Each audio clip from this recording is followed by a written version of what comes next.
The rain-slicked highway blurred into a nightmare of screeching tires and shattering glass, but it was Jordan's voice, hoarse, desperate, cutting through the chaos, that Alex clung to in the seconds before everything went black. "I got you, man. Always." Those words echoed like a lifeline as the world flipped end over end. But when Alex woke in the sterile hum of a Seattle hospital room 3 days later, Jordan's face stared back at him not with relief, but with the blank politeness of a stranger. In that instant, Alex knew.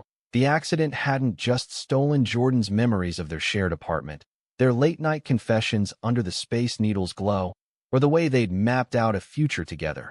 It had erased their friendship entirely, leaving only ghosts of promises that Jordan now recited like lines from a forgotten script. Alex sat frozen in the vinyl chair beside the bed, his coffee going cold in his grip, as the doctor explained the miracle and the curse in the same breath.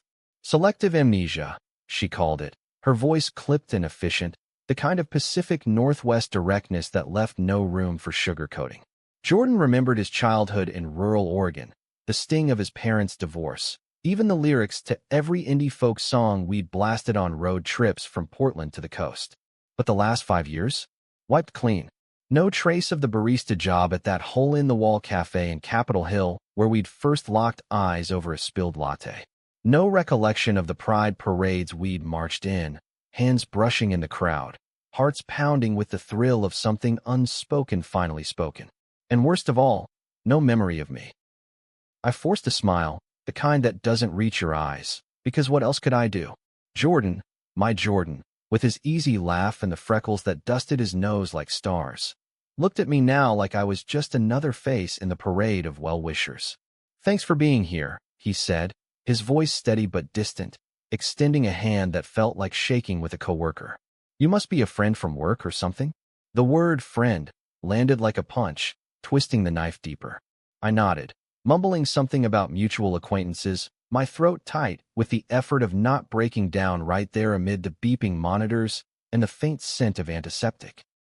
Outside, the Seattle drizzle painted the windows in gray streaks, mirroring the fog settling over my chest.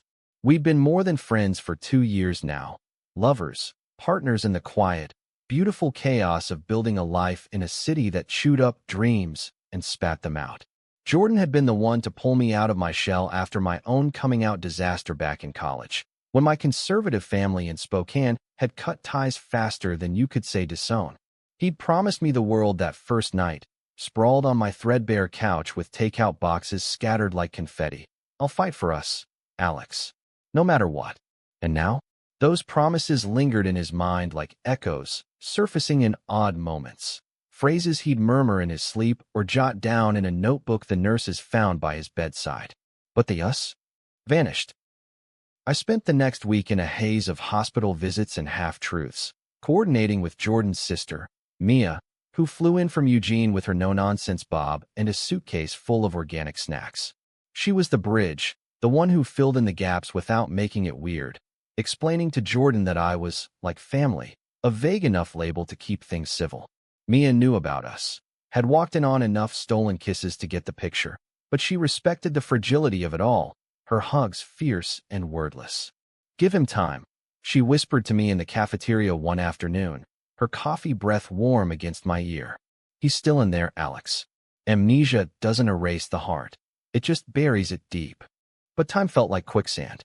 Jordan's release came too soon, a discharge papers shuffle that sent him home to his apartment overlooking Lake Union. I trailed behind like a shadow, helping unpack the get-well cards and the stack of medical bills that piled up like accusations. The place hadn't changed. Our mismatched bookshelves crammed with dog-eared copies of Auden and Baldwin, the kitchen counter scarred from late-night pancake experiments, the balcony where we'd watched 4th of July fireworks explode over the water, his head on my shoulder. Jordan wandered through it all with wide-eyed curiosity, like a tourist in his own life. "This is nice," he said, fingering a photo frame on the mantel. Us at last year's Pride, arms slung around each other, grins wide and unfiltered. "Who's the guy with me here? Looks happy." My stomach nodded. That's you and me. At a festival." I kept it light, but inside, the ache bloomed fresh. He studied the image, brow furrowing, then set it down with a shrug. Cool. We must have been tight. Tight. The word hung there, a demotion from soulmates to buddies, and I bit back the urge to scream that we'd been everything. Confidants, lovers, the kind of team that weathered homophobic slurs from barflies and the quiet bigotry of neighbors who crossed the street when we walked hand in hand. Nights were the worst. I'd crash on the couch, claiming it was to keep an eye on him. But really, it was because the bed felt like a tomb without him beside me. Jordan would shuffle out in the mornings, hair tousled, wearing my old Seahawks hoodie that swallowed him whole, and brew coffee strong enough to wake the dead. We'd talk, or rather, I'd talk, filling the silence with stories scrubbed of intimacy. The time we hiked Mount Rainier and got lost for hours, laughing until our sides hurt. The winter we shoveled snow from the elderly couple next door, earning homemade tamales and their grudging approval. He listened, nodding along, but his eyes would glaze over at the edges, like he was chasing shadows he couldn't quite grasp. One evening, as the sun dipped low and turned the lake to molten gold, Jordan paused mid-sip, staring into his mug. You know, I keep dreaming about this promise. Something about always being there. Does that ring a bell? My heart stuttered. It was from that night after my family's rejection, when I'd shown up at his door soaked from the rain, sobbing about how I'd never fit anywhere. He'd wrapped me in a blanket, held me until the shakes stopped, and whispered, I promise, Alex. I'll always be your safe place. Now, it floated up unbidden, a fragment of us clawing its way back. Yeah, I said softly, throat dry. It might.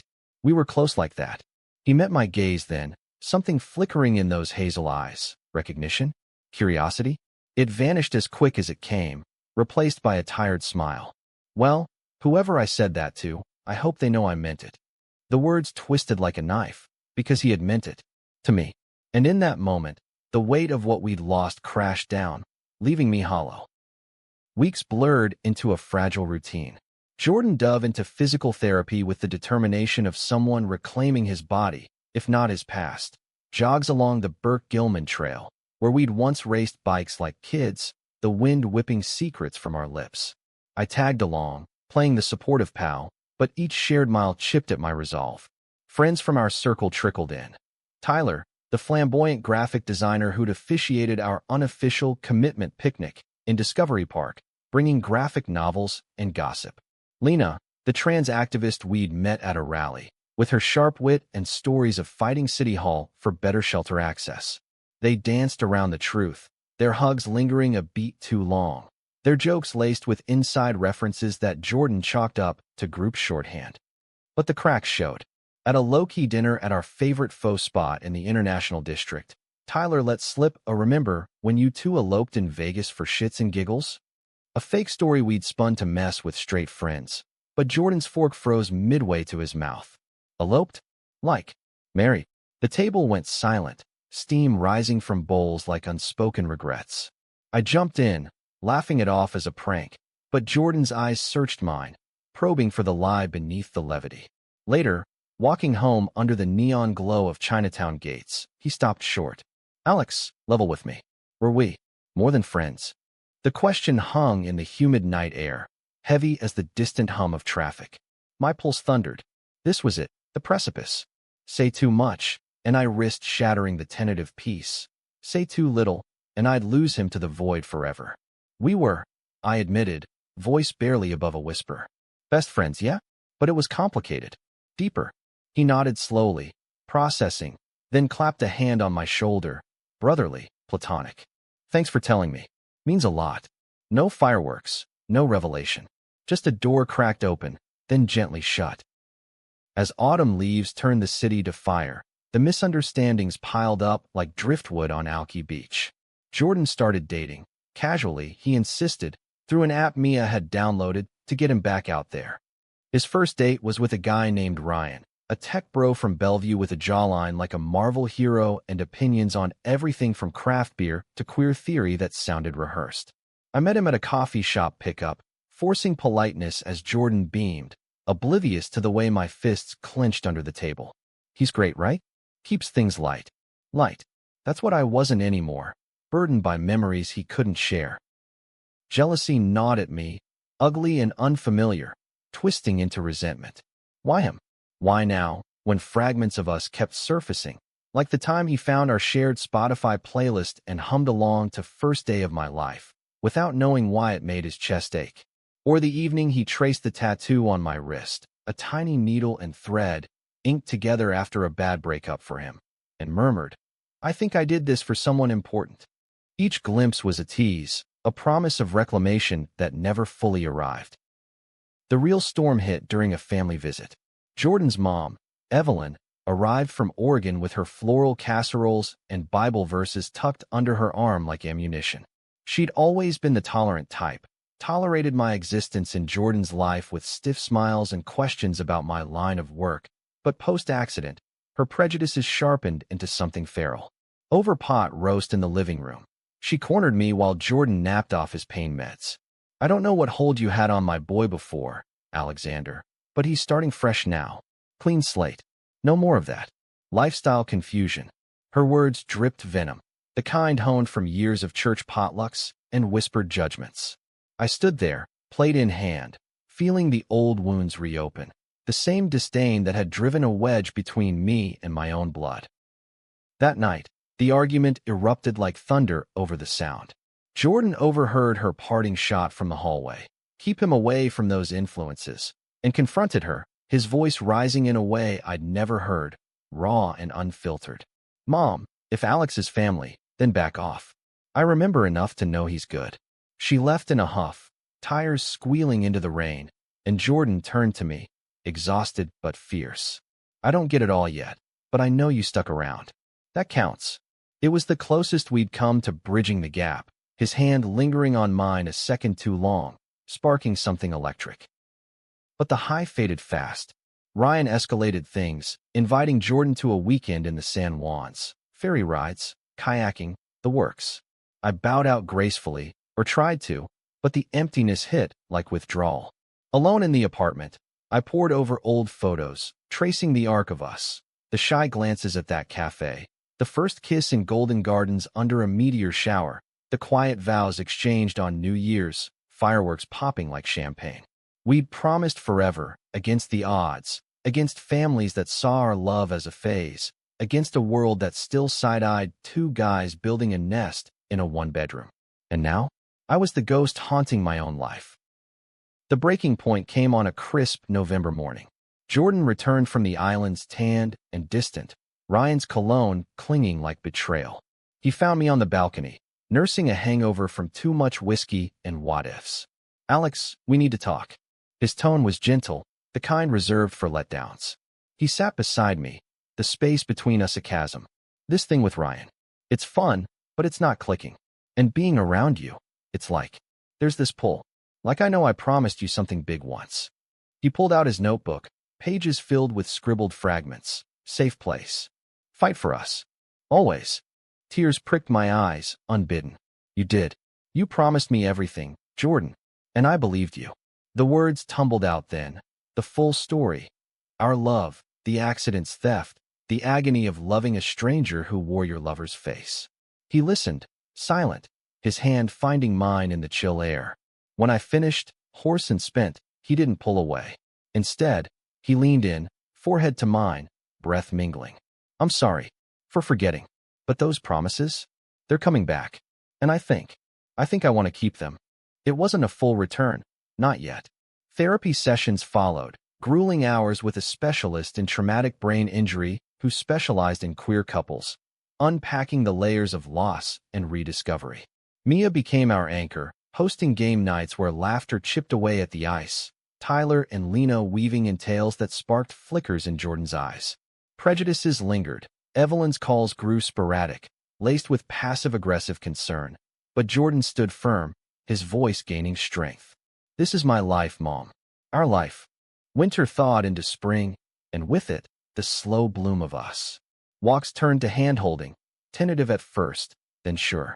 One evening, under the same Space Needle lights where it all began, Jordan stopped, turning to me with that familiar freckled grin. "I remember now. The first promise. After your family. I said I'd be your home." He kissed me then, soft and certain, the city fading to a hum. It wasn't perfect, Amnesia left scars, echoes of doubt that surfaced in quiet moments, but it was real. We'd lost years, but the promises? They endured, pulling us back like gravity. And in the end, that was enough. Jordan's recovery wasn't a straight line. It zigzagged like the ferries cutting through Puget Sound fog, full of false starts and sudden clears. By early December, he'd pieced together enough to quit the app, telling Ryan over coffee that it felt off balance, a polite dodge for the truth churning inside him. Ryan took it well. Too well, maybe, with a backslap and a "you're lost, dude." But it left Jordan rattled, pacing the apartment like a caged wolf. I'd catch him staring at that pride photo, fingers tracing our linked arms, mouthing words he couldn't yet voice. It's like muscle memory. He confessed one night over leftover stir-fry, chopsticks hovering. My body knows you, even if my head's playing catch-up. I nodded, careful not to push. Therapy had drilled that into me. Patience as the ultimate act of love. Our counselor, Dr. Reyes, a no-bullshit Latina with a tattoo of Frida Kahlo peeking from her sleeve, pushed us to rebuild from the ground up. Date like strangers, she suggested, her eyes twinkling behind wire rims. Court each other. Rediscover the spark without the baggage. It sounded cheesy, straight out of a rom-com, but we tried. First date, a ferry to Bainbridge Island, bundled in scarves against the salt wind. Jordan bought me a hot cider from the snack bar, his hand brushing mine as he passed it over. Accidental, then not. We wandered the trails, leaves crunching underfoot, talking about everything and nothing. His rediscovered love for sketching. He'd found his old pad, filled with portraits of me I hadn't known existed. My secret hobby of baking sourdough that always came out lopsided. As the sun set, painting the water in bruised purples, he stopped at a overlook, leaning on the rail. This feels right. Familiar, but new. His voice was low, threaded with wonder. I wanted to kiss him then, to claim the moment, but held back. Instead, I bumped his shoulder. Good, because I've got nowhere else to be. We laughed, the sound carrying over the waves, and for the first time since the accident, the ache in my chest eased to a dull throb. Christmas loomed like a minefield. Evelyn's invitations arrived via text, stilted, obligatory. Join us in Oregon? Room for one more. Jordan showed it to me over breakfast, his jaw set. She means well, but it's loaded. Loaded with what? The unspoken rules of her world, where love like ours was a footnote, tolerated but never celebrated. We'd spent last Christmas in a cramped cabin on the Olympic Peninsula, stringing lights on a lopsided pine and exchanging promises wrapped in recycled paper. Mine, a leather journal for his sketches. His, a keychain engraved with home. This year, we opted for neutral ground, a quiet dinner with Mia and her girlfriend, Sarah, at a dim sum spot in Chinatown. The meal was a revelation. Sarah, a soft-spoken librarian with a knack for bad puns, drew Jordan out with questions about his pre-accident adventures, steering clear of the heavy stuff. Mia piled our plates high with har gow and siu mai, her foot nudging mine under the table in silent solidarity. By dessert, custard tarts flaky and sweet, Jordan was animated, recounting a half-remembered trip to Olympic National Park where we'd skinny-dipped in a hidden cove, the water icy and alive. Sounds reckless, he said, eyes on me. But fun. The table erupted in cheers, and under the buzz of fluorescent lights, his knee pressed against mine, warm and intentional. Back home, snow flurrying outside like confetti, we built a fire in the tiny hearth. Our first real us moment. Jordan unearthed a box of ornaments from the closet, each one a talisman. A glittery rainbow star from Pride 23, a wooden carving of the Space Needle I'd whittled badly on a whim. He hung them slow, deliberate, pausing at a silver heart etched with always. This one's heavy, he murmured, holding it up. My breath caught. It was from our New Year's vow, the one where we'd promised to weather whatever storms came. Yeah, I said, voice thick. But worth it. He hooked it on the branch, then turned, pulling me into a hug that lingered, his chin resting on my head. No words, just the crackle of flames and the steady beat of his heart against mine. New Year's brought the first real test. Tyler threw his annual bash in a loft downtown, all fairy lights and thumping bass, a queer haven packed with familiar faces. Jordan hesitated at the door, the noise hitting like a wave. Crowds used to freak me out, he admitted, grip tightening on my sleeve. Flashbacks, Dr. Reyes had warned. Sensory overload triggering phantom fears. I squeezed his hand. We bail if it's too much. Deal. He nodded, and we plunged in. The night unfolded in highs and crashes. Lena cornered us by the punch bowl, her sequin dress catching the light like a disco ball. Spill, boys, progress report. Jordan blushed, but held his own, joking about our awkward courtship. Laughter flowed, easy as the spiked cider, and for a while, it felt like old times. Dancing in the crush, bodies sinking to an indie remix, his hand at my waist guiding me through the sway. But then Evelyn texted, uninvited, unyielding. Heard about the party. Be careful, Jordan. Influences. The words flashed on his screen mid-song, souring the air. He stepped away, phone clutched like a grenade. I followed to the balcony, city sprawl glittering below. She's scared, he said finally, voice raw. Of losing me again. Too. This. He gestured vaguely, encompassing the party, us. My temper flared, scared? Or just bigoted? Clinging to a version of her son that fit her narrow world? Your mom's got her truths, I said carefully. But you've got yours. And mine, if you'll have them. He looked at me then. Really looked, the party noise fading to a hum. I want that. All of it. The kiss that followed was fireworks. Tentative, then fierce, tasting of cider and second chances. Cheers erupted from inside, Tyler whooping like a banshee. But in that bubble, it was just us, rewriting the promise under a sky bursting with light. Winter's grip loosened, but tensions simmered beneath. Ryan resurfaced, just as a friend, sliding into group chats with memes and meet-up invites. Jordan brushed it off, but I saw the flicker, doubt, maybe, or the allure of simplicity. One afternoon, post-therapy, he confronted it head-on. Ryan's easy. No history. But you're the story I can't finish reading. We were in the kitchen, flour dusted from my latest bread attempt, and he wiped a streak from my cheek, thumb lingering. Vulnerability hung there, thick as rising dough. What if I never remember it all? The fear was his, but it echoed mine, the terror of loving a half-version, always chasing ghosts. Then we make new memories, I replied, covering his hand with mine. Better ones. It became our mantra, etched into date nights. A painting class where his abstract swirls mirrored my precise lines, yielding to chaos. A volunteer shift at the LGBTQ+ Youth Center, where Jordan's quiet encouragement drew out a shy kid's first coming-out story, mirroring our own. Each act layered on, building a foundation stronger than before, laced with the wisdom of loss. Spring erupted in cherry blossoms along the waterfront, and with it, a surprise visitor, my brother, Nate, from Spokane. He'd thawed after years of radio silence, prompted by Mia's subtle nudges. Family's family, he grumbled over burgers at Elliot's Oyster House, avoiding my eyes. Nate was straight edge, married with kids, the golden child who'd stayed in the fold while I flew the coop.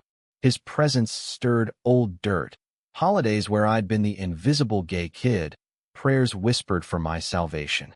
Jordan sensed it, playing buffer with easy charm, but the undercurrent pulled.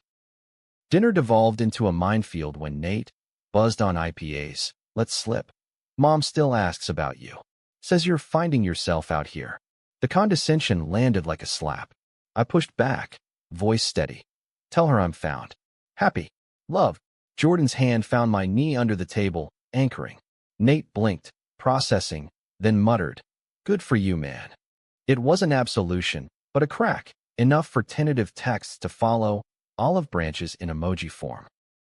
As May bloomed, Jordan's memories surged in waves. A nightmare woke him one night, thrashing. The crash, tires screaming, my voice yelling his name. He shook me awake, clinging like a lifeline. I saw it, felt it. You saved me. Dawn found us tangled on the couch, trading truths until exhaustion claimed us.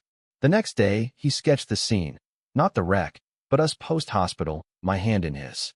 This is where it starts now, he said, signing it with a flourish.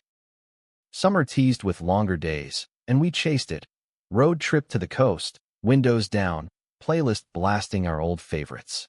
At Deception Pass, where cliffs met sea in dramatic froth, he proposed. Not rings, but renewal. Marry me? Again? For real this time. Laughter mixed with tears, my yes a vow against the wind. Prejudices lingered. Evelyn's attendance at the small ceremony a stiff affair, Nate's awkward toast laced with progress. But the core held. Us, unbreakable. In the quiet after, as fireflies danced over Lake Union, Jordan whispered the oldest promise, whole at last. Always. And I believed him, because some things, accident or no, were etched too deep to fade. The wedding was a quiet rebellion, held in a sun-dappled clearing at Discovery Park, where we'd first picnicked under the madrona trees and let the what-if of us spill into certainty. No frills, just Mia officiating in a sundress embroidered with wildflowers, Tyler DJing a playlist of queer anthems on a portable speaker, Lena and Sarah stringing garlands from driftwood. Guests numbered 20, a tapestry of our chosen family. The barista crew from the cafe, a handful of center kids who'd tagged along for the joy, even Nate with his wife and wide-eyed toddlers in tow. Evelyn sat in the back row, her floral hat a shield, clapping politely when prompted but skipping the dance floor. Jordan looked like summer itself, linen shirt rolled to his elbows, freckles blooming under the July sun, eyes locked on mine as we exchanged vows scribbled on napkins during a midnight kitchen brainstorm. I promise to remember you, every day, even when the fog rolls in, he said, voice steady. Ring. A simple silver band etched with a needle and thread, sliding onto my finger. I echoed back, throat tight. And I'll be your safe place, always, no matter the storm. Kisses sealed it, sweet and unhurried, met with whoops that scattered birds from the pines. The reception unfolded on picnic blankets, potluck style. Lena's spicy empanadas, Tyler's rainbow cupcakes, my lopsided sourdough slathered in herb butter. Nate cornered me by the cooler, beer in hand, his usual gruffness softened by the fizz of champagne. You pulled it off, Alex. Looks real. Coming from him, it was high praise, a bridge over the chasm my family had carved. I clapped his shoulder. It is. Thanks for showing. He nodded, glancing at Jordan twirling a kid in circles, laughter bright. He's good for you. For all of us, maybe. Evelyn's moment came later, as dusk painted the sky in lavender strokes. She approached with a wrapped box, homemade jam, tart, and ruby, like an apology in preserves. I don't understand at all, she admitted, eyes downcast, but I see how he looks at you. Like you're his North Star. The concession cracked something in me, not forgiveness outright, but space. He's mine too, I replied. She hugged me then, stiff but genuine, whispering, take care of my boy.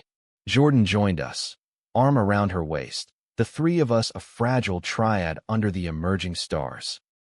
Honeymoon was a cabin on the Hoh rainforest, where ferns carpeted the ground like emerald rugs and the air hummed with mist.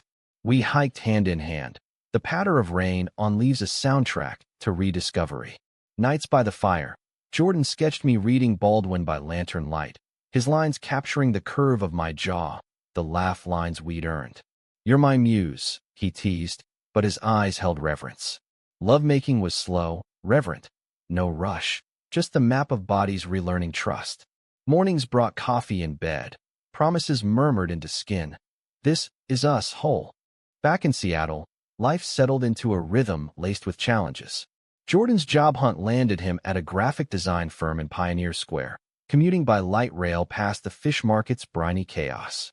I stuck with my remote editing gig, freelancing for indie presses that championed queer voices, but the real work was internal, Dr. Reyes sessions shifting to maintenance, unpacking how the accident had reshaped not just memory, but identity. You're both survivors, she noted one Tuesday, her office smelling of sage and strong tea. But survivors carry weights. How do you share the load?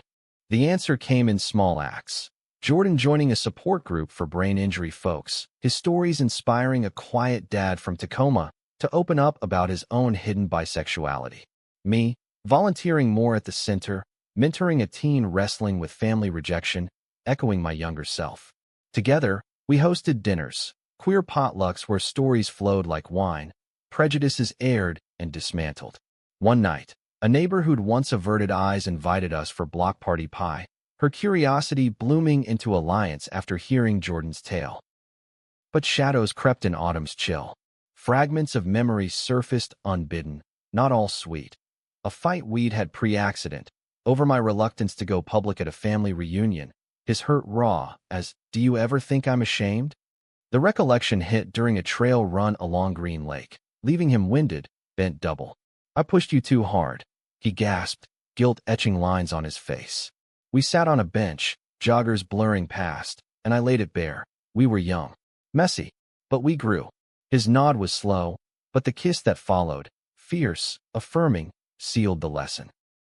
October brought a curveball. Ryan, back in town for a conference, suggested a catch-up beer. Jordan went, transparent about it, but returned with shadows in his eyes.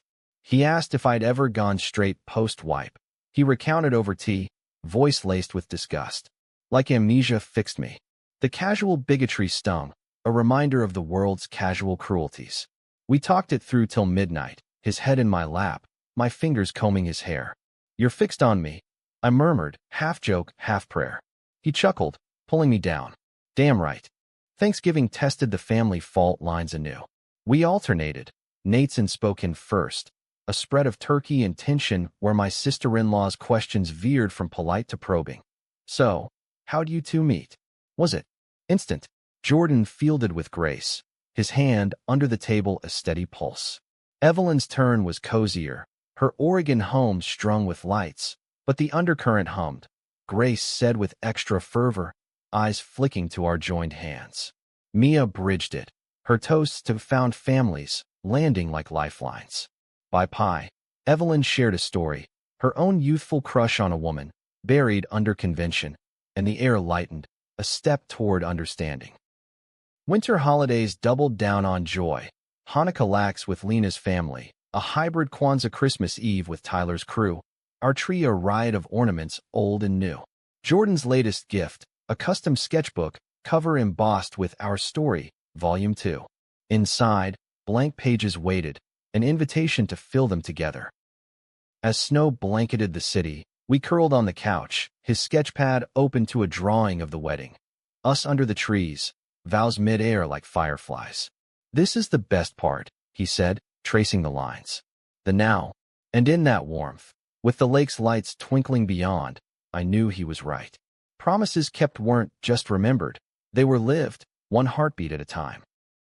Spring 2026 unfurled with a vengeance, tulips rioting in the university district gardens like a queer flag in bloom. Jordan's firm project, a branding overhaul for a local LGBTQ+ nonprofit, had him buzzing, late nights at the drafting table turning concepts into visuals that screamed visibility. I'd watch him work, pencil flying, the concentration furrowing his brow in that way that still made my heart stutter. "You're staring," he'd quip without looking up, a smile tugging his lips. "Habit," I'd shoot back, leaning in for a kiss that tasted of graphite and possibility. Our routine deepened roots. Weekend farmers markets at Pike Place, haggling over heirloom tomatoes and stealing tastes of salmon jerky. Yoga classes in a Fremont studio where the instructor's flow incorporated affirmations like, "You are enough." But beneath the bliss, undercurrents stirred. Dr. Reyes had us journaling gratitude and grit, daily entries on wins and wounds. Mine filled with pride at Jordan's growth, but also the phantom ache of what-ifs. What if the accident hadn't happened? Would we be here, stronger, or complacent? Jordan's entries revealed sharper edges. One evening, he slid his notebook across the breakfast bar, open to a page scrawled in hasty script. "Today, I remembered the fight before the crash. You yelling at me to slow down, me too stubborn. Guilt like acid, did I cause this?"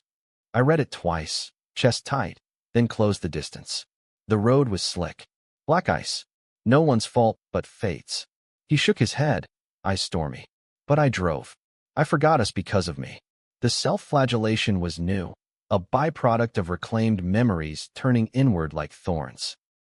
We unpacked it in therapy, Dr. Reyes guiding us through the labyrinth of blame.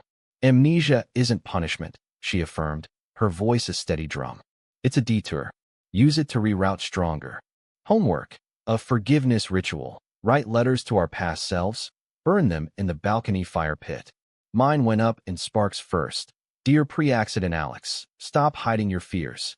Love doesn't demand perfection. Jordan's followed, flames devouring. Dear reckless Jordan, you fought for love. That's enough. Ashes swirled into the night. A release that left us lighter, tangled in bed with whispers of absolution.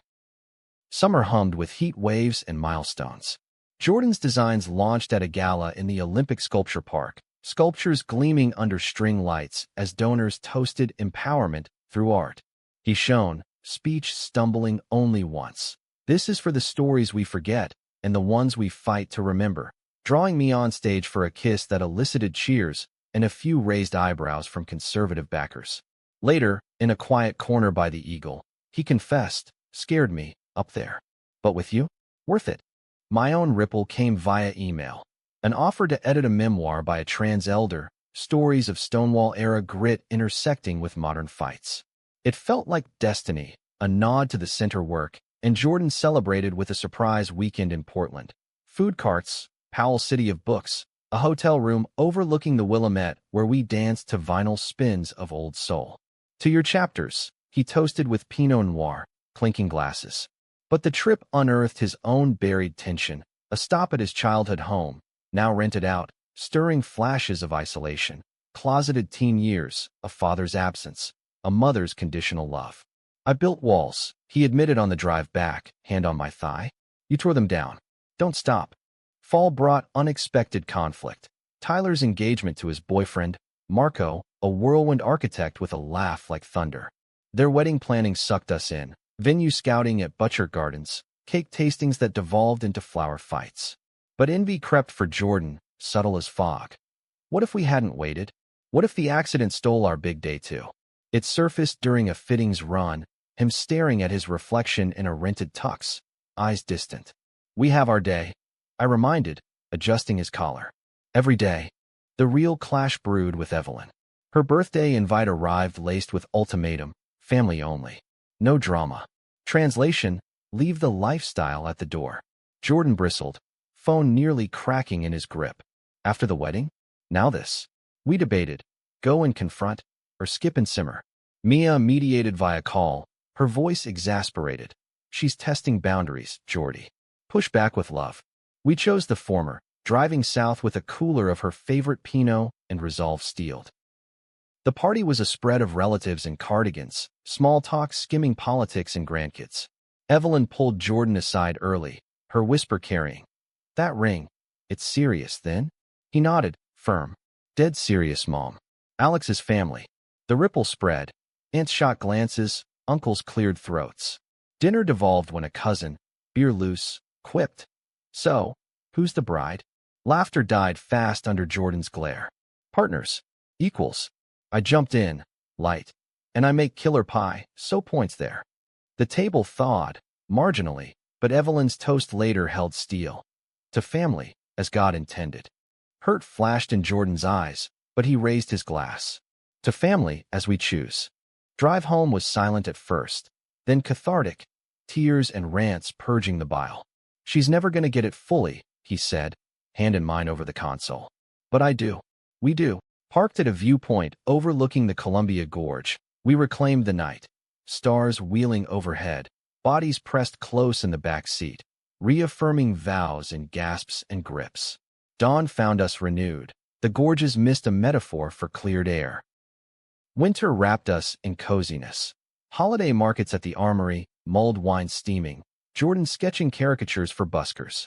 Nate's family visit brought chaos. Toddlers finger-painting our walls, his wife grilling me on settling down, with a wink that bridged worlds. Evelyn's gift arrived unsolicited, a quilt hand-stitched with rainbow threads amid the traditional patterns. No note, but the message hummed. Progress, inch by inch. As 2027 dawned, Jordan's latest sketch captured it, a quilt of moments. Wedding arch, therapy couch, roadside stars. Our tapestry, he titled it. And in its threads, the drama of loss wove into triumph. Promises not just remembered, but eternally remade.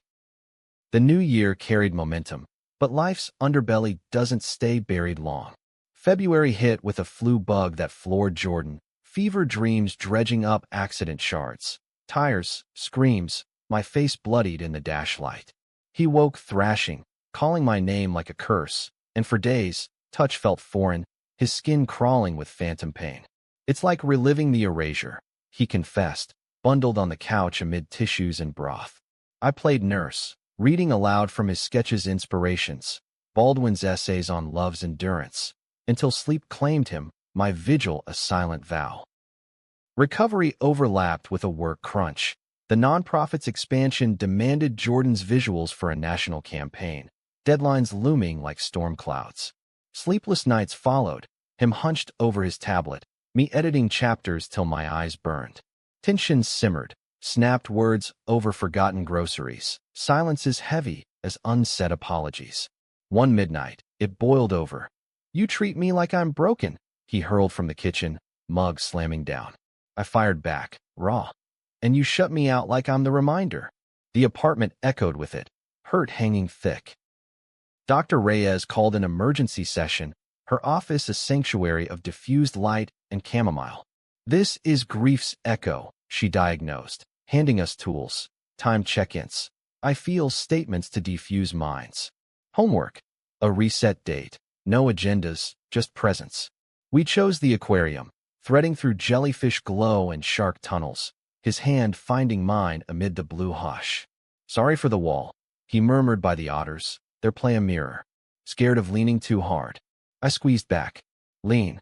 I'm built for it." March bloomed tentative, therapy yielding fruits. Jordan starting a blog, fragments and futures, anonymous posts blending amnesia tales with queer resilience, drawing comments like lifelines from readers worldwide. My memoir edit wrapped. The author's thank you dinner, a tearful affair where she dedicated a chapter to partners who remember for two. Pride in our veins, we marched in the mini Seattle rally, signs aloft. Love remembers. But external storms gathered. Evelyn's health scare, a fall, fractured hip, pulled us south. Hospital vigils in Eugene were a gauntlet. Her room awash in get-well balloons, relatives orbiting with casseroles and condolences. She gripped Jordan's hand, frail but fierce. "Don't let go, son. Not of me. Or him." The him hung, a concession wrapped in pain. Rehab visits followed, us tag-teaming drives. Her questions edging toward curiosity. "How'd you know?" "With Alex." Jordan's answer, honest, halting, cracked her shell further. By discharge, she'd pinned a rainbow magnet to her fridge, small but seismic. Nate's counterpoint came via call, his firm transferring him to Seattle, a house hunt in Ballard. "Kids need uncles," he grunted, masking emotion. We celebrated with a backyard barbecue, toddlers chasing bubbles as grills smoked. But Nate's wife, probing over potato salad, unearthed my old resentment. "Family cuts deep, huh?" My folks weren't thrilled with my city girl phase either. Shared scars bonded us, her hug fierce. "You're in now." Messy and all. Summer sizzled with transitions. Jordan's blog hit a milestone. 10K followers, a podcast invite from a queer media outlet. Recording day, nerves jangling. He paced pre-mic. "What if I freeze? Forget the words." I steadied him with a pre-show ritual. Deep breaths, thumb traces over his wedding band. His episode, raw, riveting, went viral, sparking invites to panels, a book deal whisper. "We're authors now," he joked post-air, high on adrenaline, pulling me into a spin on the studio rug. My own leap, pitching a novel, our story fictionalized, amnesiac lovers rebuilding amid prejudices. Agent feedback stung, too niche, lean universal, but Jordan's edits over wine-fueled nights honed it sharp. "This is us, immortal," he said, underlining a line on promises unbroken. Fall's harvest brought harvest of conflicts too. Tyler's wedding in Vancouver was a whirlwind. Ferry crossings, rehearsal dinners laced with toasts that poked our starter marriage with good-natured ribs. But Marco's conservative uncle stirred sludge, a slurred Adam and Steve, passed the gravy at the head table. Jordan tensed, fork midair, but Tyler diffused with a mic-drop speech on chosen kin. Dance floor aftermath, Jordan and I swayed slow to "At Last," his whisper hot, "Screw them. We're the real deal." Deeper drama brewed at home. Jordan's memory flood, a torrent triggered by a rainstorm echoing the crash. Nightmares chained him, reliving the flip, my screams, waking in sweats, convinced he'd lost me anew. What if it's not enough? He gasped one dawn light slanting through blinds. The pieces I can't find. I held him, unyielding. Then we invent them. You're not half, you're whole to me. Therapy evolved to couples EMDR, movements chasing trauma ghosts. Sessions left us wrung, but lighter. Jordan sketching post-session, me journaling releases. Mia's visit, bombshell-laden, pregnant, due spring. Aunt Alex, Uncle Jordy, gear up. Joy mingled with his quiet fear. Can I be a dad? With his head.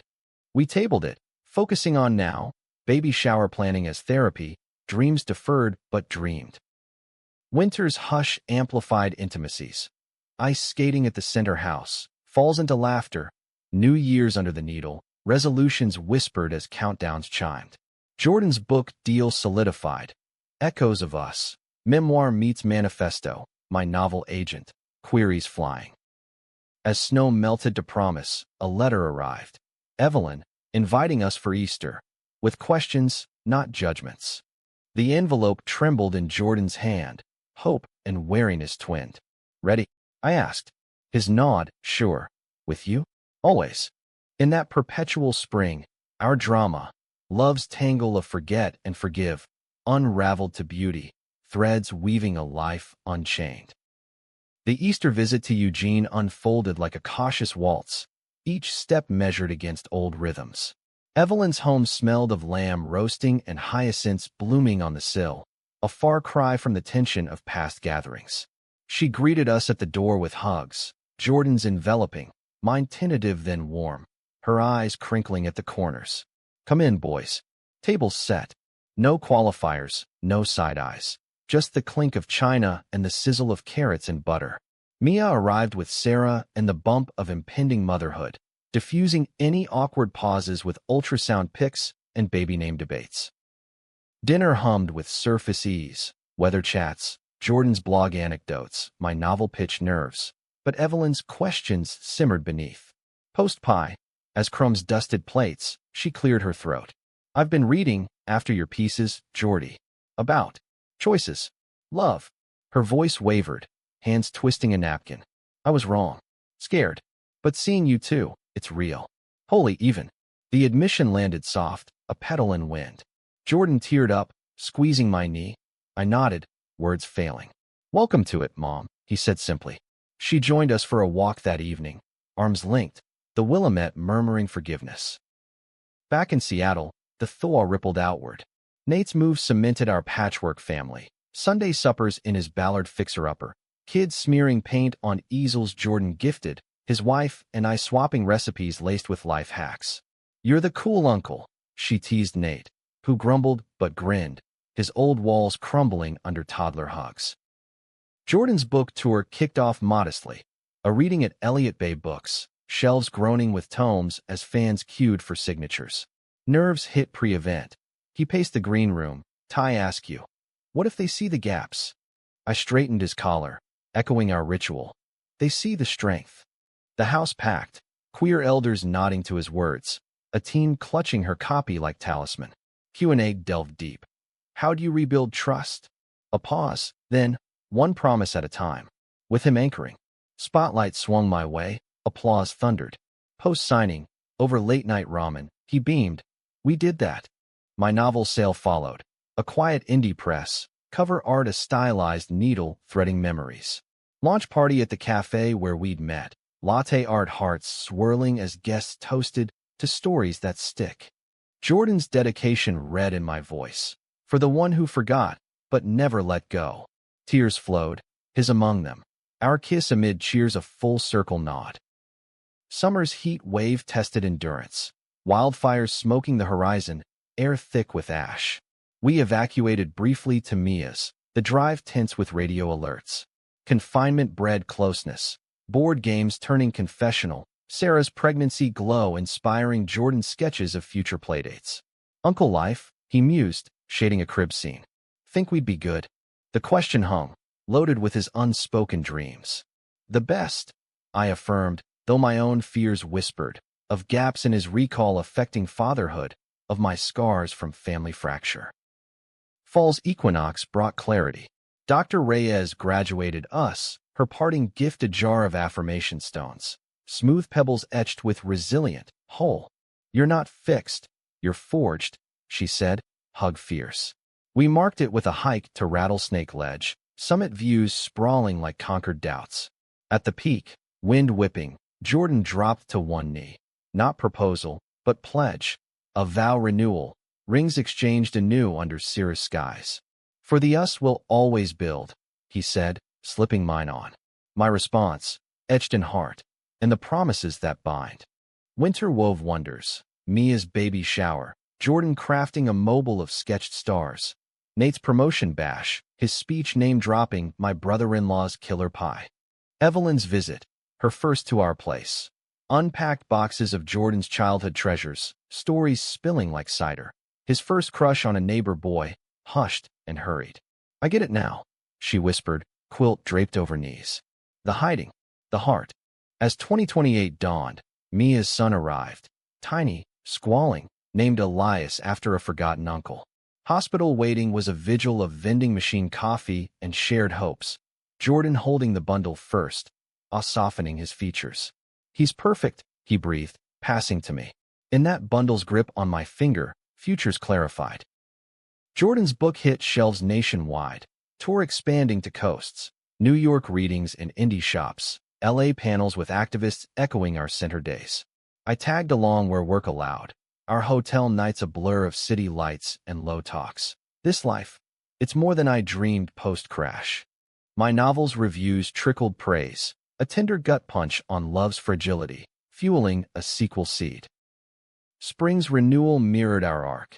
Cherry blossoms again, a center fundraiser where Jordan keynote, his voice steady. Forgetting taught me to cherish. Attendees, youths with eyes wide, thronged post-talk, one shy non-binary kid murmuring, "You give hope." Later, over park bench lunches, we'd decompress, his head on my shoulder. We're the village now. Conflicts, when they came, were softer, work burned out for him. A rejection slip for me, but met with tools honed. Walks along the locks, salmon leaping as metaphors for persistence. Family fused, Evelyn FaceTiming Elias, Nate's kids calling us Uncle Team, Mia's quips knitting us tight. One golden August eve, atop the Needle, city sprawled below, Jordan pulled a sketchpad. Our life, paneled like a graphic novel. Crash wreckage to wedding joy, prejudices faded to footnotes. The full story, he said, inscribing the cover. To Alex, keeper of promises. I traced the lines, tears blurring ink. And you, my heart's map. In that eternal now, drama distilled to devotion. Love not despite the forget, but through it, a testament unbound.